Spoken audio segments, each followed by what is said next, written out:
ડભાણના મહાપ્રેમી નિષ્ઠાવાન વિષ્ણુદાસ વગેરે ભક્તોના આગ્રહથી ભગવાન સ્વામિનારાયણે ડભાણમાં 15 દિવસનો મહા જબરજસ્ત વિષ્ણુ યાગ આરંભ્યો. આ વિષ્ણુ યાગ દુનિયામાં કોઈ રાજા મહારાજાએ નહીં કરેલો એવો થયેલો એમ સત્સંગી જીવનમાં મહર્ષિ શતાનંદજીએ નોંધ્યું છે. નિત્ય 2 લાખ માણસો જમતા, 25 મણ ઘી રોજ યજ્ઞમાં હોમાતું, 1000 બ્રાહ્મણો આહુતિઓ દેતા એક ધારી, અને 20 વીઘામાં તો મંડપ નાખેલો. અને ભાઈ એટલું બધું ઘી લાવવું ક્યાંથી? ઘી ખૂટ્યું બધા કે. મહારાજ કે કોઈ દી ખૂટે નહીં, હાલો બતાવો. એ ઘીના કુંડલા બતાવ્યા. સ્વામિનારાયણ ભગવાને આમ છડી અડાડી અને જેમ કૂવામાં દાર ફૂટે ને પાણી આવે ને ખાળા એમ કુંડામાં ઘી આવેલા શુદ્ધ ચોખા, વેજીટેબલ નહીં હો, અરે આમ ફોરેમ મારે એવા. અટાણે તો આપણે ઘીની આઈટમ ખાતા હોય તો તેલની ખાતા હોય એવું લાગે. પૂછવું પડે આમાં ઘી નાખ્યું છે શું નાખ્યું છે એવું સરસ મજાનું ઘી કુંડલામાં આવ્યું. મહારાજ કે આ કુંડલા આજથી અક્ષય પાત્ર થઈ ગયા, તમારે જેમ વાપરવા એમ વાપરો, આમાંથી ઘી હવે ખૂટશે નહીં. ઘી અખૂટ કર્યા આવા સ્વામિનારાયણ ભગવાન.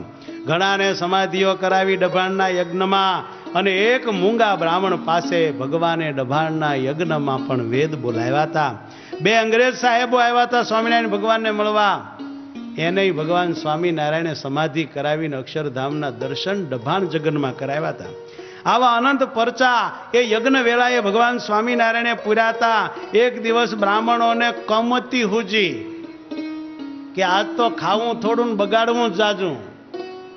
ભગવાન સ્વામિનારાયણે અંતર્યામી પણ એ વાત જાણી, અને ભગવાન સ્વામિનારાયણે કાઠી દરબારોને કહ્યું કે ભરી બંદૂકે ઉભા રહ્યો, કોઈ બ્રાહ્મણ આગા પાછા થાય એટલે ફૂંકી દેજો. કે કોક કે પણ મહારાજ બ્રાહ્મણ મરાય તો કે અમારે જમાડે પૂન થાય છે ને મારે પૂન થાય છે, 2 બાજુ જ થાય છે. આવું બોલ્યા. ધણીનો કોઈ ધણી નહીં. અને પીરસનારાને છે ને આમ મોકલ્યા.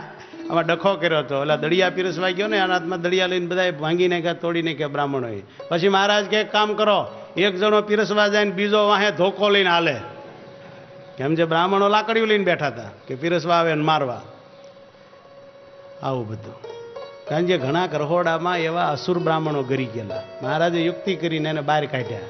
એમાં રીહે ભરાયેલા, બીજું કાંઈ નહીં. પછી એક ધોકો વાળો વાહે ને એક જણો લાડવા પીરસે ને એક આમ લાકડી રાખે. મહારાજ કે ઊંચો હાથ કરે લાડવામાંથી ઝાપટ મારે, ઢોળવા કરે એટલે લાકડી દેજો, પછી લાડવાઈ દીજો. આવું કરેલું. આ તો ભગવાન છે ને એમની વાત જુદી. આમ ભગવાન સ્વામિનારાયણે ડભાણમાં જગન કર્યો છે વાલા ભક્તો.